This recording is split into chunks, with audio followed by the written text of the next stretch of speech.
It's like the same thing when you get a PhD, and it's like people are weird, like, do I call you doctor? Things like substantial anxiety, depression, isolation, bullying, environments like that drive more heavy-duty reliance on coping strategies. Some people find drugs and alcohol and find that those do a good job for them. Other people find gaming, other people find porn. Whatever it is that you find that works kind of flips your switch and allows you to move away from the discomfort that you were experiencing otherwise. You practice more. And if you practice it enough and you start relying on it in a heavier and heavier sense in your life, inevitably you move slowly and gradually towards what we are calling addiction. I just hope that as we develop an understanding that gaming addiction is a real thing, that people can actually develop severe compulsions around internet games and things of that nature, that we don't fall into the trap of believing that we will find a silver bullet because now we've found the diagnosis. There are still individual underlying that. There are still going to be distinguishing factors of why people got into it and what is it that they enjoy about the experience.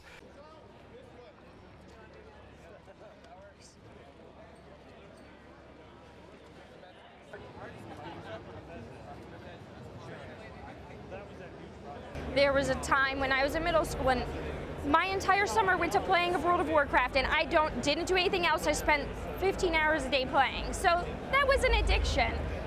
It feels a little odd to categorize it as a health issue, but I can see that because there have been issues in the past where streamers have tried to do 24-hour streams, they've collapsed, they've gone to the hospital, I think some guy died. You know, clearly there is an issue and gaming can be very addictive.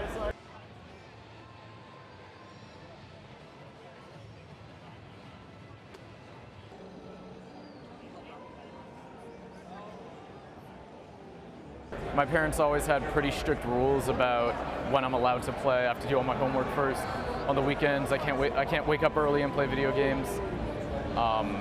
So when I was at home, it was like pretty regulated. It was like school came first and then games. And then when I went to college, I was kind of on my own. I was just like video games all day. Wake up late. I don't really feel like going to class with video games.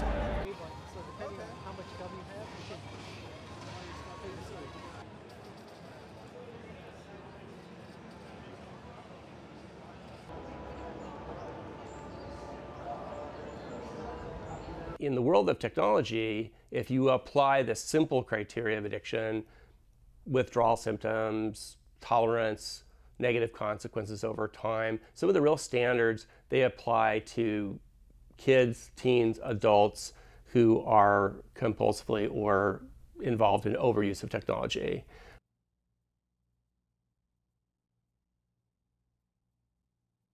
So it will allow clinicians and parents also to try to bill for it, you know, within insurance. So that's significant. But it also is an important piece of you know, sort of evolution in this recognition of this as a problem, that the World Health Organization recognizes that gaming addiction is an addiction. It is a problem, and it deserves its own category and deserves credibility. So it's very significant.